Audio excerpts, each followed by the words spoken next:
Welcome to the deep dive. This is where we take the sources you share with us, articles, research, notes, and really dig into them. Yeah, we pull out the core insights, the important stuff, helping you get informed fast. Think of us as your guides through all that information. Exactly. Our mission is just to help you understand what really matters in the material you've given us, framed just for you. And today we're diving into something that, well, it affects a lot of relationships, navigating things when one partner experiences anxiety. hmm And the source you've provided, it's an excerpt from a book, seems really practical. Lots of guidance, understanding. Right, and it's focused squarely on improving the relationship dynamic. Importantly, it does this without, pointing fingers or promising miracle cures. Yeah, no quick fixes. And it acknowledges something right up front that many partners probably feel. What's that? That loving someone with anxiety can be really challenging. It can feel like you're constantly walking on eggshells, maybe, trying to smooth things over. Accommodating their fears. Exactly. And yet, it still feels like it's never quite enough, like they never feel consistently okay. And that can end up shaping your life, too, can it? Sometimes feeling kind of limited by their anxiety. For sure. So the goal here, based on this source, is to, one, understand anxiety itself, how it shows up, two, how it affects the relationship. And three, the tools and strategies. And this is crucial, tools for both partners. Right, not just the person with anxiety, but also for you, the partner, including looking after your own well-being. That's key. Okay, let's start at the beginning then. Unpacking anxiety itself. So the source lays out this fundamental truth. Everyone experiences anxiety. It's not presented as a flaw, but as uh, totally normal, biologically hardwired, Like our brain's alarm system. pretty much, alerting us to perceived threats, which is good, actually. Yeah, you need some anxiety to react to danger, right? Like hitting the brakes in traffic. Exactly. Yeah. But the source makes this really important distinction between that everyday anxiety nerves before a speech, say, and the more problematic, persistent kind, Mm. or even a diagnosable disorder. So what's the key difference there? Often, it comes down to its staying power. Does the feeling go away when the stressful thing ends? Like after the speech, Or does it just linger? right? Or even get worse, even when there's no obvious threat. That persistence, that feeling kind of trapped by it, that's often the sign of something more significant. And how does that something more actually look? The source breaks it down. Physically. Yeah, physically, you might notice things like a racing heart, sweaty palms, maybe trembling, feeling exhausted all the time. Shortness of breath, chest tightness. Mm-hmm. Nausea, dizziness, even jumping really easily, like an exaggerated startle response. And while anyone can feel those things sometimes, The source emphasizes it's the intensity, the duration, and crucially, how much it interferes with their life and yours that makes the difference. okay. Then there are the behavioral signs. These must be the ones partners notice most. Often, yeah. Avoiding places or events that trigger the anxiety, parties, crowds, maybe even driving certain routes. Or just fleeing a situation when the anxiety spikes. Yeah. Right. Or compulsive behaviors like excessive hand washing, maybe, or constantly checking locks. Things done to try and reduce that fear. The source also mentioned limiting outside activities or sometimes even risky behaviors. Yeah, like drinking or drug use, sort of misguided attempts to cope. And the source points out this real irony. Go on. These avoidance behaviors, they give temporary relief, sure. If you skip the party, you skip the social anxiety for that moment. But long term, Long term, they actually make the fear stronger. They reinforce it. The person never learns they can cope or that the bad thing probably won't happen. so it's a short-term fix that fuels the long-term problem. Exactly that. Emotionally, the feelings are kind of what you'd expect. Constant worry, apprehension, fear, dread, Uneasiness, feeling overwhelmed. panic, stress, edginess. Sometimes, the source says, a partner might just say something isn't right without being able to pinpoint it. And that links to thought patterns, right? The what-ifs. Worry, that constant what-if loop, or thoughts like, I can't cope. The source briefly contrasts this with rumination. How so? Worry tends to be future-focused, about potential danger. Rumination is more about dwelling on negative past stuff, often linked to hopelessness and potentially a higher risk for depression, which often co-occurs. Okay, so that's the general picture. The source then gives a quick rundown of 6 specific anxiety disorders based on APA criteria. Right, but with a huge caveat. This is for understanding, not for diagnosing your partner. Only a professional can do that. Got it. So just getting familiar with the landscape. First up. Generalized anxiety disorder, GAD. This is that chronic excessive worry about everyday things, money, health, family, even when there's no real reason for that level of worry. Like the example of Linda always worrying about unlikely catastrophes. Exactly. It usually develops gradually. And interestingly, women are diagnosed about twice as often as men. Okay. Thanks. Obsessive compulsive disorder, OCD. Yeah. This involves obsessions, unwanted, intrusive thoughts or images that cause distress. And compulsions, the repetitive behaviors or mental acts done to try and reduce that anxiety. Right. Like contamination fears leading to excessive hand washing. Or doubts about safety leading to constant checking of locks or appliances. Symmetry needs, hoarding. Those two. Yeah, those are mentioned. Prevalence is pretty equal between men and women, and it can really interfere with life. Sometimes alcohol or drugs are used to try and quiet the thoughts. Then there's panic disorder. Yes, characterized by sudden, unexpected panic attacks. These aren't just feeling very worried. They're intense surges of terror, often out of the blue. With strong physical symptoms. Really strong. Heart pounding, sweating, shaking, feeling like you can't breathe, chest pain, dizziness, maybe feeling detached or like you're dying or losing control. The example of Mike having one while studying really captures it. And a key part is the fear of having more attacks. Absolutely. That fear itself becomes a major problem.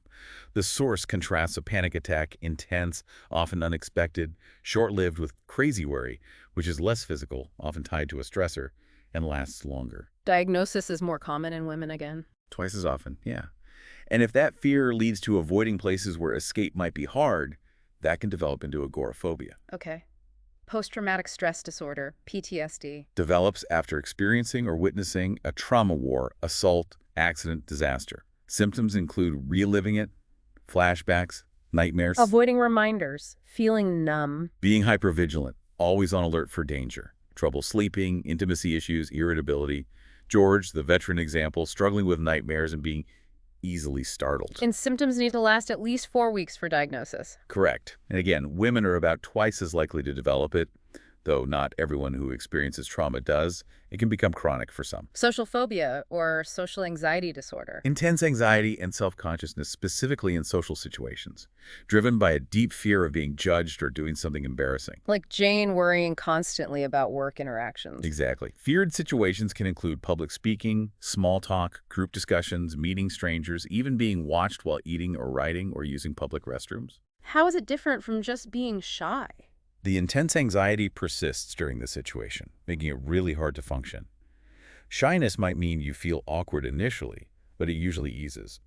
Social anxiety often starts in childhood or adolescence, affects men and women equally, and like OCD, self-medication is a risk. And the last one, specific phobias. Intense, irrational fears of specific things that aren't actually very dangerous flying. Heights, spiders, needles, enclosed spaces. John's fear of flying is the example. Just thinking about it can cause anxiety. Severe anxiety, yeah. These often start in childhood and tend to persist without treatment. Also about twice as common in women. So a pattern there with women being diagnosed more often for many types, and the source mentioned lower education levels being correlated too. Yes, an interesting demographic observation from the research cited. And just to round this off, the source briefly touches on treatments. Medication. Like benzodiazepines short-term or SSRIs, tricyclics, beta blockers longer-term. Right, working on different aspects of the stress response. And then therapy, especially cognitive behavioral therapy, CBT. Working on changing those anxious thoughts, feelings, and behaviors. Relaxation techniques, often part of that. Definitely. And CAM therapies, complementary and alternative medicine, mentioned as potential additions. Okay, so that gives us a really solid foundation on what anxiety is. Now, the crucial pivot. How does it specifically affect the relationship? Right. The source highlights it doesn't just stay with the person experiencing it. It spills over, affects shared responsibilities, social life, sex, parenting, everything. And this brings us back to that accommodation idea. A really powerful point. Your intention is good, you want to help, but constantly accommodating, taking over tasks, avoiding places, joining rituals can actually lead to both your lives being controlled by the anxiety. Instead of either of you controlling it. Exactly. The anxiety ends up dictating the terms, and communication gets really tricky. Anxiety can make it hard for your partner to react appropriately, express feelings clearly. Or even hear what you're saying accurately, like through an anxiety filter. Yeah, misinterpreting neutral comments as criticism, making them seem irritable maybe or inflexible. Their reactions might just seem baffling. And avoidance might feel like control to them. Sometimes, yeah. Even if it's totally out of character. The source brings up a really helpful distinction here for partners. Understanding thoughts versus feelings. Thoughts being the interpretations, feelings, the bodily responses. Pretty much, thoughts are the appraisal, that noise is danger. Feelings are the racing heart, the stomach knot. Thoughts often above the neck, feelings felt in the body. Why is that distinction so important in communication? Because partners with anxiety, especially if they grew up maybe suppressing emotions, might find it hard to express feelings directly. That suppression clogs communication. So you might see the anxiety but not hear the underlying feeling. Exactly. The source suggests reflecting on those moments. Ask yourself, what did they say? What did they do? It helps you start to maybe identify those unspoken emotions. That ability to regulate emotions. It's partly biological, partly learned. Right. Childhood experiences matter. If feelings were ignored or mislabeled, it's harder as an adult. It can even create anxiety about emotions. And that difficulty makes communication tough. Beyond communication, there are practical tools too, right? Work, home stuff. Absolutely. The source mentions an ADAA survey. People with GAD missing significant work days. That impacts the partnership financially, logistically. And parenting, that's a big one. Huge. Anxiety can definitely shape parenting styles, sometimes starts even before kids arrive. Think helicopter parents. That anxiety driving over management. Yeah. The source lists specific things. Being more critical, maybe less affectionate spontaneously, predicting catastrophes, less likely to ask the child's opinion or encourage independence. And if parents have different styles because of this conflict. Oh yeah, big time. If one is restricting activities out of fear and the other wants to encourage resilience, that's a major clash point. The source has reflection questions about that dynamic for you. Okay, so we've gone deep into anxiety and its relational impact. Now, the source turns the focus inward onto you, the partner, the caregiver. A really vital shift. Understanding and validating your own feelings, frustration, anger, sadness, is essential. These aren't selfish feelings. Not at all. They're natural responses when your life feels constrained or unfair because you're constantly navigating the anxiety. That thought, why is it always me adapting? Totally understandable. The source offers some quick calming techniques for those moments. Simple things. Deep breathing, focusing on a calming word, a mindful activity like washing dishes, or just taking a brief time out for yourself.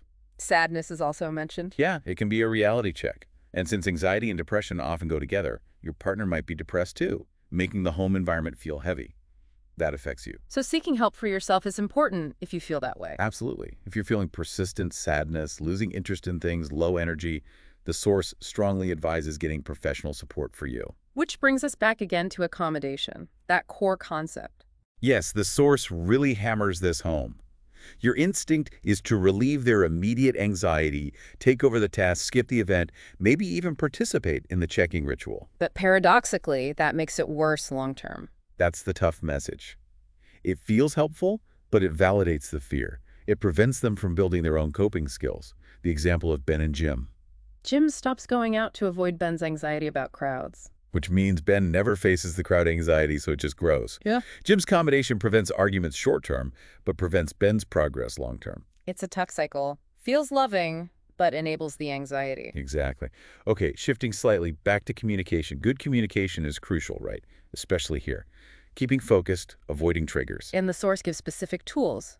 Speaking and listening skills. Yep. Speaking tools. First, show empathy. Not sympathy, but really conveying understanding, trying to see it from their shoes. Like saying, it must be scary, or it sounds like parties are really uncomfortable. Exactly. And another speaking tool, inquire about your partner. Check if your message landed right. Get clarity on their experience. Simple things like, how can I best help when that happens? Okay. And listening tools. First, eliminate distractions. Phone away, TV off, full attention, basic but vital. Then reflective listening. Paraphrasing back. So it sounds like you feel uncomfortable, or you get concerned if I don't answer right away. Just confirming you understood. Contrasted with unhelpful stuff, like get over it. Right. Those just shut things down. Another skill, clarify implied statements. Anxious partners might be indirect, fearing consequences. So if they hint about nightmares, you might ask, so you're worried your nightmares will wake me up too? Getting specific. Exactly. Gets to the real concern. And finally, just acknowledge their point of view. Doesn't mean you agree, just that you heard them. It validates their words. But even with good skills, conversations might still go sideways sometimes. Totally. Bad timing, bad day, tiredness. Hmm. It happens. Doesn't mean the skills aren't working. It's just life. And staying optimistic is important. Believing you can work through it. Crucial. Attitude can be a self-fulfilling prophecy. Believing change is possible helps make it possible. Okay. Beyond communication, let's talk specific techniques for reducing anxiety. General ones first. Right. Things helpful for anyone, really. Distraction with pleasurable activities is one. Make lists, together and separately, of enjoyable things. Funny movie, walk, hobby, gardening, massage, puzzle, music. Anything that shifts focus away from the anxious thoughts. Hmm. Then, practicing mindfulness, bringing awareness to the present non-judgmentally. Counteracts that future worrying tendency. Directly. Find resources online, books, classes. A specific technique is mindful breathing. Just focusing on the breath, maybe counting. Very portable. Like that abdominal breathing. Inhale 4, hold 4, exhale 5. Yep. Engages the relaxation response. Good in a crisis, too. Then there's the body scan. Focusing attention on different body parts, noticing tension. And consciously releasing it. Anxiety often causes chronic tension. Takes about 30 minutes, usually lying down. Builds awareness of where you hold stress. Alternative thoughts. Helping challenge the negative ones. Gently, yeah. Replacing all fail with I've succeeded before or I have the skills. More balanced thinking. Progressive muscle relaxation, PMR, tensing and releasing muscles. Good for overall tension, headaches, backaches. Takes regular practice, about 20 minutes. Teaches the body to recognize and let go of tension. And visualization, creating a peaceful mental place or picturing success. Exactly, like athletes do. Using all your senses to build that mental escape or rehearsal. So those are general tools. How are they applied to specific anxiety types? Well, no single fix, but that foundation helps. A key approach, especially for phobias and agoraphobia, is exposure therapy. Gradually facing the feared thing in a controlled way. Right. Managing the anxiety, learning the feared outcome is unlikely, building confidence. The Kathy and Tyler grocery store example. They made a hierarchy, worked through steps together. Tyler supported, then faded back. Precisely. Monitoring anxiety, discussing afterwards, pausing if it got too intense. For OCD, the partner's role is mainly not participating in compulsions. Yes, very clearly stated. Accommodating reinforces the fears. Like Paul stopping the appliance checking, using breathing instead. GAD often involves couples therapy, psychoeducation, looking at relationship patterns. Yeah, Therapists might help challenge worries, use reality testing. The Beth and Dan example showed gentle challenges, plus engaging in enjoyable activities together. Social phobia might involve experiments to test fears. Yeah, like going to a party to look for rejection, often finding it isn't there. As a partner, encourage testing fears, not just avoiding. John and Judy's case showed exercise, reminding of past successes, lists, fun activities, and Judy helping John challenge thoughts. PTSD sounds particularly complex for relationships. Triggers are unpredictable. Very. And dissociation can happen seeming detached, maybe not recognizing you. Important to remember, numbness or difficulty expressing love are symptoms, not about you. Validation and empathy are key. And here's that exception to accommodation. Right. If the specific place or stimulus is a severe PTSD trigger, the source says it's okay to avoid it, at least temporarily, while they're getting professional help. Like Jody and Gary after the car accident, Gary was patient, temporarily accommodated the driving fear, but gently nudged, supported through nightmares, encouraged therapy. A real balance. For specific phobias, again, exposure therapy is key. Lisa and Jennifer facing crowds for Mardi Gras.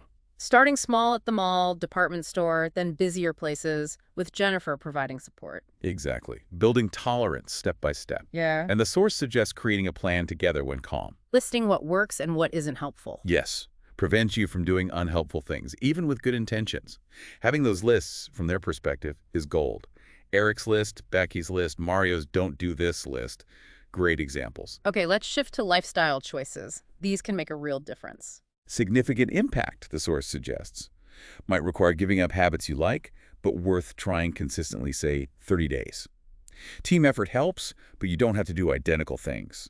Consulting a dietitian for big diet changes is wise. First up, caffeine, a big one. Huge stimulant. Mimics anxiety symptoms, racing heart, jitters, panic.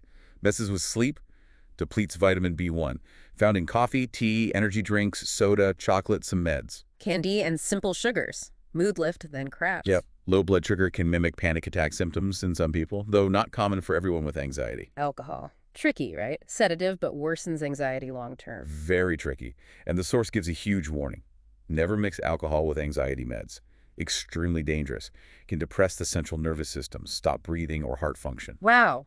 Okay. Yeah. Exercise, big Major benefits. benefits. Yeah, the Yeah. initial sensations feel like anxiety, but it releases tension, uses energy constructively. Start slow, check with the doctor, increase gradually. Can even be exposure therapy if exercise itself is feared. Technologies, a modern stressor. Big time. Pressure to be always on. Setting boundaries is key if it's a trigger. Cell phones, constant interruptions, danger while driving. Definitely. Suggest turning phones off while driving. For anxiety about missing calls, practice calming skills while waiting. Schedule off times, evenings, weekends. Internet information overload. Can be overwhelming. Suggest limiting search times, sticking to trusted sources, maybe asking someone else to look things up. Social media, slippery slope. FOMO, judgment fears. Yeah. Suggest trying a break to see the impact. When you use it matters too late nights, meal times might be worse. Media exposure generally. News, crime shows. Can increase anxiety. Suggest limiting negative media. The example of switching from crime shows to comedies improved sleep and mood. Excessive obligations, being overextended. Causes stress and anxiety. Saying no, even to seemingly important things, might be necessary. And social obligations. Supportive relationships good, draining ones bad. Exactly. Evaluate contacts and routines. Who drags you down? Are activities chores or fun? Is volunteering adding stress?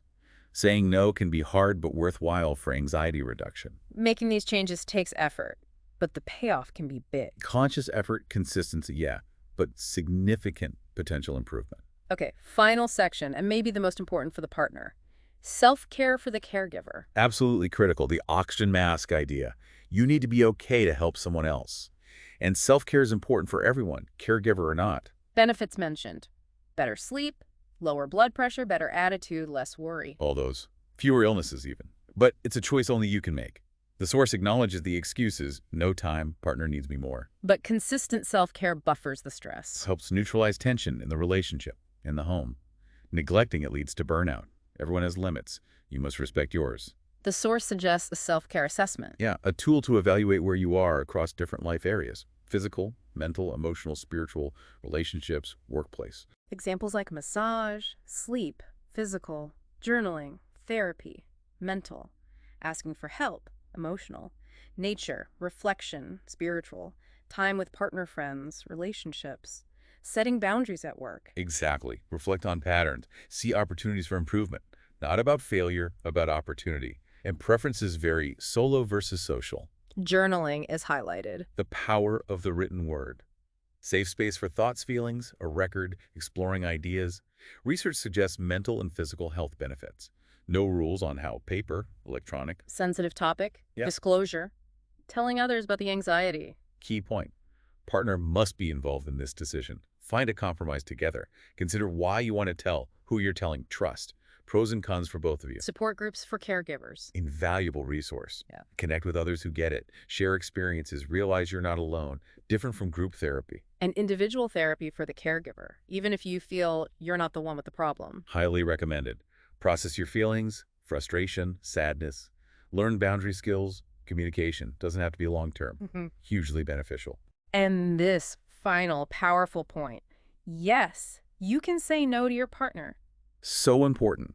Not abandoning them, but protecting your right to a full life, not totally limited by the anxiety. Tips include defining your boundaries to avoid burnout, setting limits on time, energy, resources. Even if it means disappointing someone. And crucially, scheduling breaks for yourself. Short, frequent ones, longer trips. And understanding your partner can survive without constant support. That's empowering for them too.